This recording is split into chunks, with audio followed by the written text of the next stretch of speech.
Ah waouh! Et l'ascenseur! Ah oui, t'es fort, toi. Je sais pas où t'as trouvé ça, hein.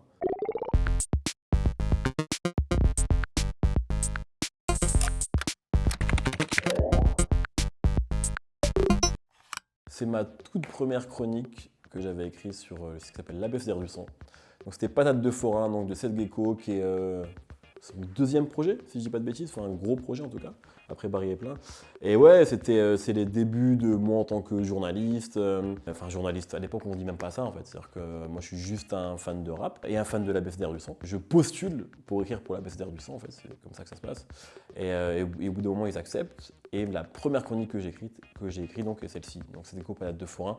Et pour moi à cette époque-là, enfin maintenant c'est une chronique parmi tant d'autres, mais pour moi c'est genre extrêmement important à ce moment-là dans ma vie, parce que je suis fan de rap, mais la BSDR m'a aussi beaucoup éduqué avant que j'y sois. C'est-à-dire que c'est vraiment un site pour lequel j'avais beaucoup de respect et je lisais absolument tout ce qu'il faisait, tout, tout, tout. Et donc le fait de pouvoir, moi, intégrer cette espèce d'équipe d'Avengers pour moi, alors que bon, c'était un site de geek de rap, hein. Et en plus à l'époque, même si c'était un site qui avait déjà 8 ans d'existence, c'était pas aussi gros que ça a pu l'être après. Mais pour moi, c'était le monde pour moi, quoi, d'intégrer la BSDR et de pouvoir écrire pour cette publication. Donc ça, c'est mon tout premier papier officiel qui est sorti, c'est Patate de forain de Seth Gecko.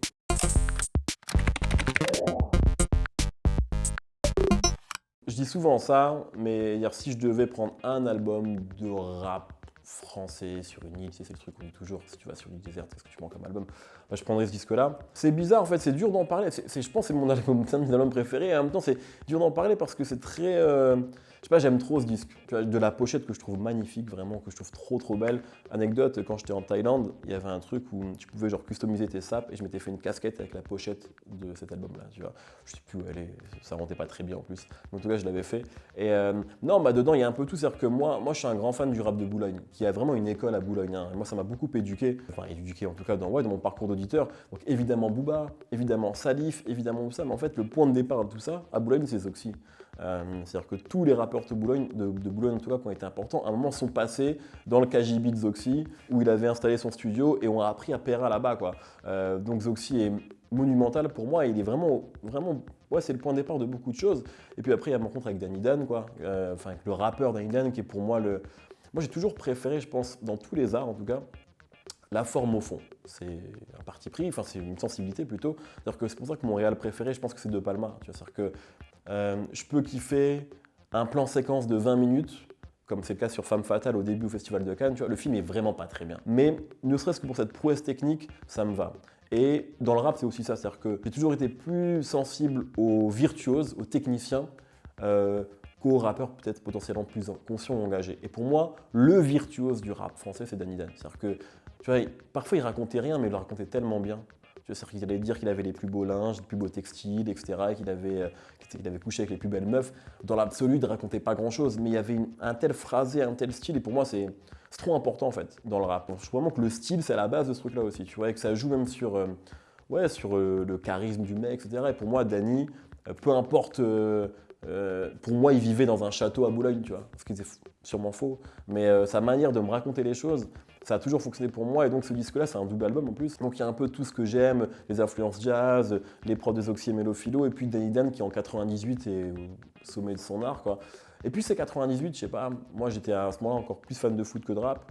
Donc tu sais que je sais pas, quand je me replonge dans cette période-là, j'ai l'impression que tout allait bien. C'est genre, il y avait Zizou, Danny Dan, tu vois, le plein emploi. Tu sais, genre c'est un truc que j'ai vécu mais en tant que jeune ado, donc tu ne te rendais pas forcément compte. Mais il y a un peu un truc, je pense, que j'idéalise avec cette époque-là de la France.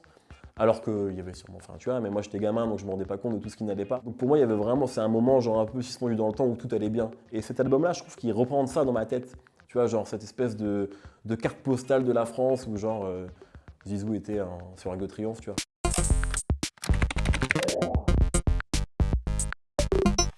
C'est là où je suis né, absolument. C'est un moment que je suis pas retourné en tout cas à Intaya, en Algérie un peu moins, mais à Intaya.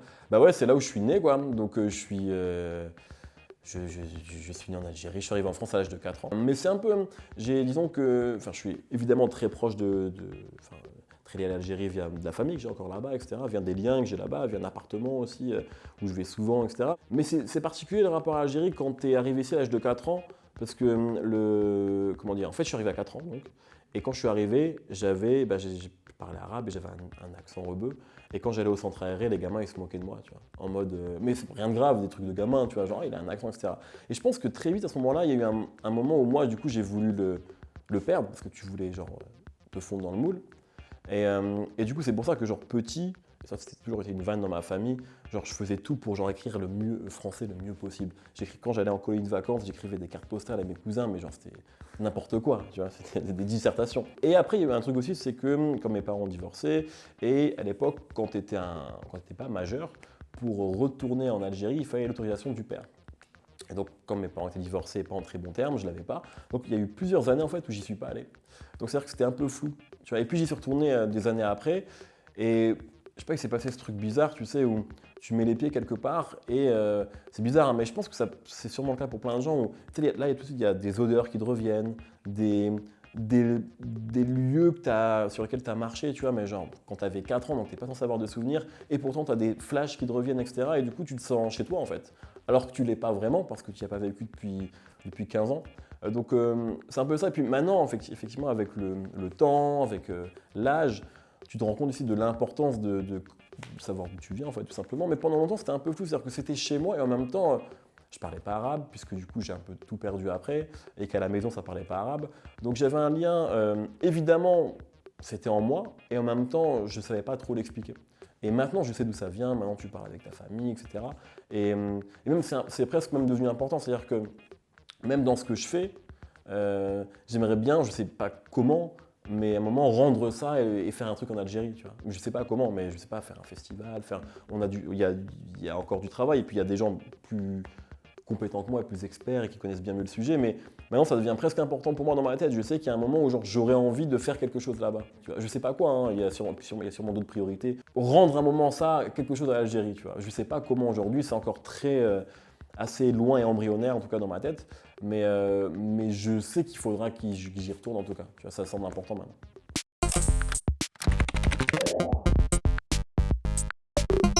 2020, pas mal de choses, enfin surtout un gros truc, mais c'est vrai en fait moi je faisais beaucoup de choses. L'an dernier à un moment j'ai compté, il y a eu un moment où j'ai animé 8 émissions.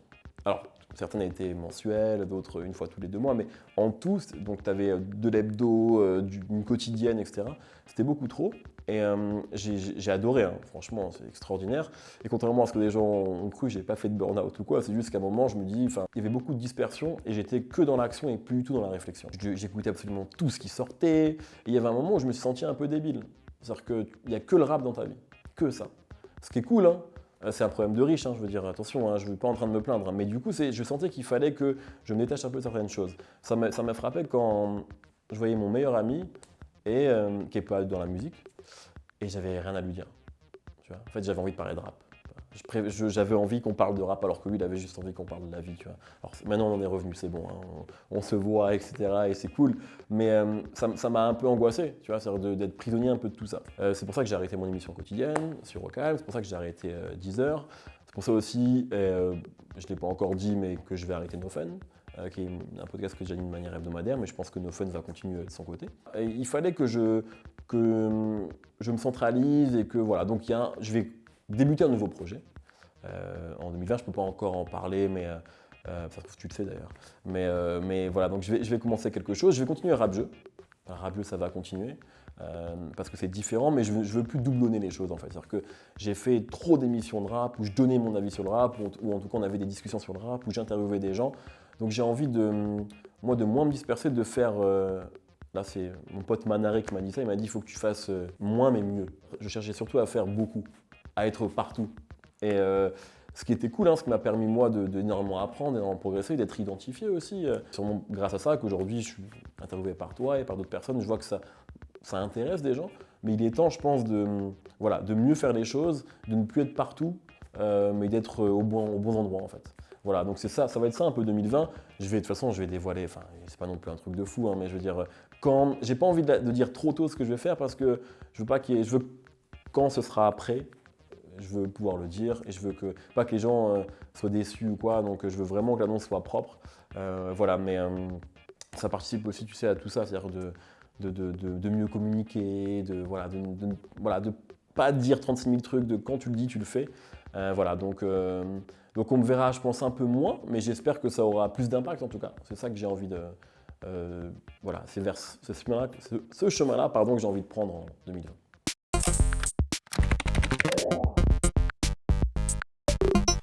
Waouh! Alors, ce film, mais plus globalement, c'est De Palma. Alors que vraiment, moi, De Palma et Scorsese, mais je pense que Scorsese, c'est la meilleure filmographie du monde, je pense. Je pense que c'est dur de contredire ça. Mais je pense que, et là, on en revient au.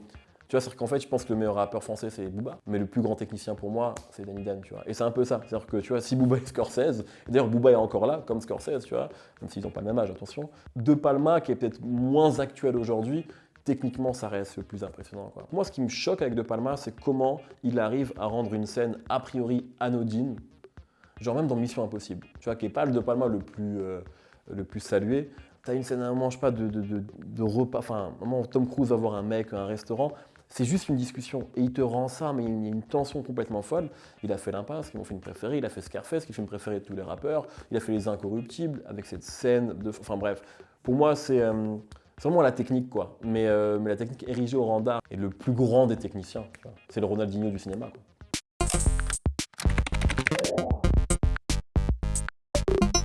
Elle, je suis tombé amoureux d'elle comme beaucoup avec dans Superbad. Superbad qui est un de mes films, qui est ma comédie Quinry préférée. Et je me souviens de Superbad parce que Superbad, quand c'est sorti, le marketing en France était scandaleux. On nous l'a vendu comme un American Pie, tu vois. J'aime bien American Pie, c'est dit, mais t'avais écrit super grave, on veut du cul, tu vois. Alors que, vraiment, c'était ça le slogan, tu vois. Alors que c'est franchement une des comédies les mieux écrites que je connaisse. Donc tu as évidemment Jonah Hill qui marche sur l'eau dans ce film et Michael Cera et McLovin, mais tu as elle quoi, qui a vraiment ce truc de. Tu sais, c'est pas la plus belle fille du monde.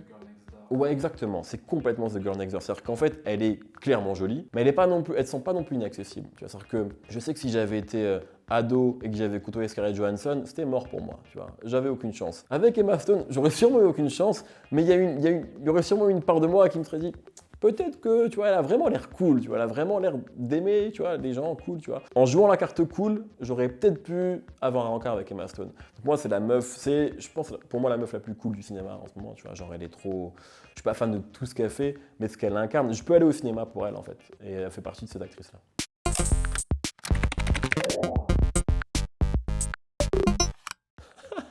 Mais toi, t'es bien renseigné, toi. Ah ouais, attends, il y a Changes et il y a quoi? Living Las Vegas, waouh. Ouais, c'est assez ouf. Alors là, donc du coup, je suis allé en Grèce en colonie de vacances, effectivement, comme dit là, sur cette photo. En fait, j'allais beaucoup en colonie de vacances. J'ai eu cette chance-là, c'est que ma mère, elle était infirmière. Et du coup, elle avait des prix, en fait, c'est-à-dire que quand je pouvais partir en colonie pour vraiment pas cher, quoi. Donc c'est ce que je faisais. Donc chaque année, franchement, à partir de mes 6 ans, je crois, jusqu'à mes 17 ans. Jusqu'à mes 17 ans, je suis allé en vacances pour dire comment j'aimais ça. J'aimais le rap, mais tu vois, j'étais pas un fan de rap, quoi. Et ça m'intéressait. Un mec, Nathanaël, que je remercie encore, était tu vois, c'était un mec cool, tu vois, il avait un Discman à l'époque, tu vois, un casque, tu vois. Et donc il avait des CD où il s'était fait des compiles. Et donc il écoutait plein de trucs à l'époque, il écoutait beaucoup, je me souviens, Nelly Hot in Here. Ça c'était le tube, tu vois, de cet été-là. Et donc à un moment on écoutait, il me prête un écouteur, on écoute ensemble. Et donc il y a Changes qui part et ce piano, la voix de Tupac, il se passe vraiment un truc chez moi. Et je lui dis, c'est quoi ça, tu vois? Il me dit, c'est Tupac. Il y avait vraiment ce truc à ce moment-là, tu sais, où Tupac, pour moi, comme je le connaissais de nom, il y avait un truc mythique autour de ça, mais je savais pas ce que c'était. Et bref, donc là, quand j'écoutais ce morceau, qui est pourtant vraiment pas un morceau, genre, enfin, c'est un bête de morceau, mais c'est pas un morceau obscur, quoi. Tout le monde connaît ce morceau, tu vois. Mais moi, à ce moment-là, je me suis dit, waouh, je veux écouter du rap. Je veux tout connaître du rap. C'est le point de départ. C'est Nathanaël qui me fait écouter Changes, je suis plus sur quel île, genre sur Paros, je sais plus c'est quelle île, tu vois. Et c'est là où je veux vraiment, où je me mets à fond, quoi.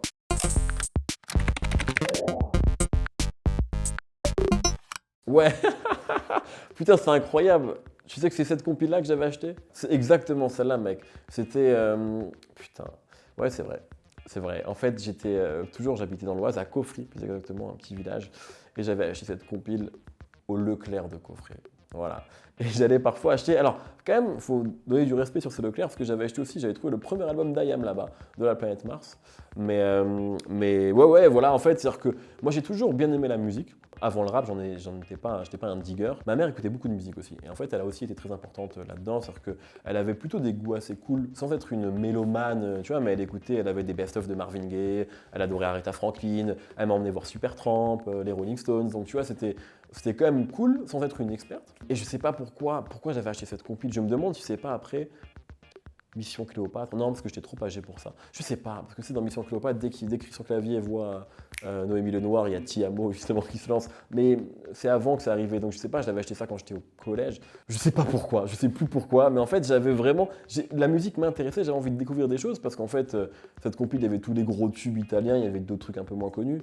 Mais c'est vrai que voilà, c'était ça, quoi. Avant Tupac, c'était ça que j'écoutais.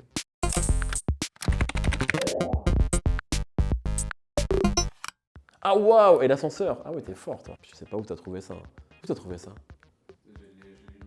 Ok, putain, j'ai dit trop de choses. Mais ouais, bah effectivement, ça, ça, c'est sur le premier.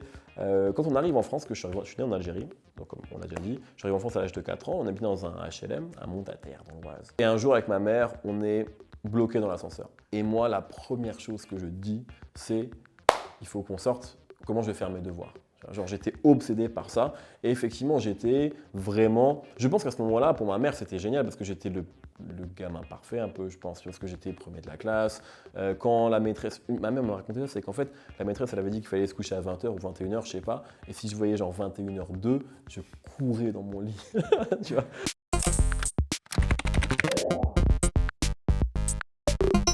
Tu sais quoi? Je me suis dit, comme je connais le concept, je me suis dit, je suis sûr qu'il va me sortir ça. J'étais sûr qu'elle allait me sortir ça. Petit génie, je sais pas. Ma mère, elle avait une grande frustration. C'est qu'elle adorait la musique, comme je l'ai dit, mais elle savait pas jouer d'un instrument. Donc, à un moment, d'ailleurs, elle avait pris des cours de guitare. Ça n'a pas duré longtemps. Et à un moment, bah moi, tu sais, j'aimais bien la flûte, mais comme tout le monde, comme toi, comme n'importe qui. Mais la flûte à bec, tu vois, on en faisait parce qu'on était obligé d'en faire. On avait 20 sur 20 en musique, toujours. Et donc j'ai dû lui dire ça, tu vois. Et comme elle avait cette frustration-là, elle voulait pas que moi je l'ai, bah, elle m'a dit écoute, là, je t'ai inscrit à la flûte. T'as pas ton mot à dire. Et je fais mais j'ai pas envie de faire de la flûte. Tu vois, elle fait si, tu vas faire de la flûte. Et en plus, c'est même pas de la flûte à bec, c'est de la flûte traversière, donc c'est archi compliqué. Enfin, c'est archi compliqué. En tout cas, c'est pas du tout aussi simple que la flûte à bec pour avoir du son, c'est tout un truc. Et donc j'en ai fait pendant 1 an, jusqu'à d'ailleurs même me représenter à la faïencerie de Creil devant pas mal de gens, enfin pas tout seul, hein, c'est avec genre les autres gamins quoi. Mais je crois qu'il n'y avait pas beaucoup de sons qui sortaient de ma flûte.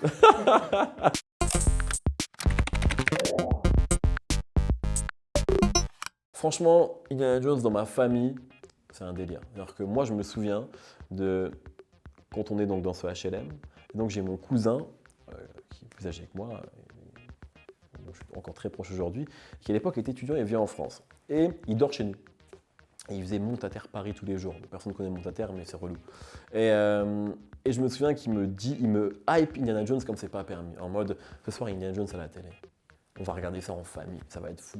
Et effectivement, c'était fou, quoi. C'est-à-dire que, tu sais, quand t'es gamin, je pense que si je découvrais ce film-là maintenant, il y a même honnêtement des accusations même parfois de racisme qu'on pourrait faire, notamment dans le 2, tu vois, tu vois, la Mayanti parle des Indiens, etc. Enfin, genre, ils mangent des cervelles de singe. Enfin, tu sais, il y a des choses qui sont objectivement un peu compliquées aujourd'hui, qui appartiennent à une autre époque et qu'on devrait condamner.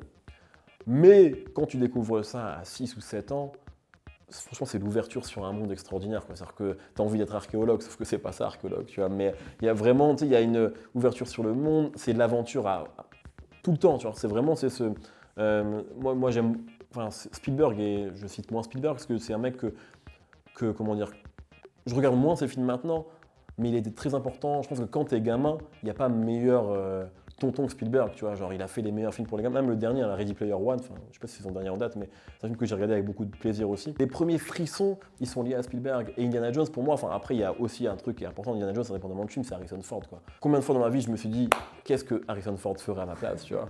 Genre, c'est vraiment beaucoup trop cool. Donc, ouais, non, je te jure, vraiment petit, j'avais acheté un chapeau, tu vois, j'avais même un fouet. Je sais pas ce que j'en faisais, mais j'avais un fouet. Donc voilà, non, j'étais très fan de ça. Et bref, ouais, c'est un film très important dans ma vie. Et c'est quand je rentre de soirée bourré, le film que je veux voir, c'est Indiana Jones et la dernière croisade. Je m'endors tout le temps, genre au bout de 10 minutes, mais c'est ça que je vais me mettre, tu vois. Et le lendemain, j'écoute Frank Ocean et je regarde des replays de Zizou, tu vois. Mais quand je rentre bourré, en fait, le film genre qui me fait du bien, c'est Indiana Jones. Enfin, le 3, du coup, qui est le meilleur. Et le 4 n'existe pas, on est d'accord. Merci beaucoup. Merci à vous.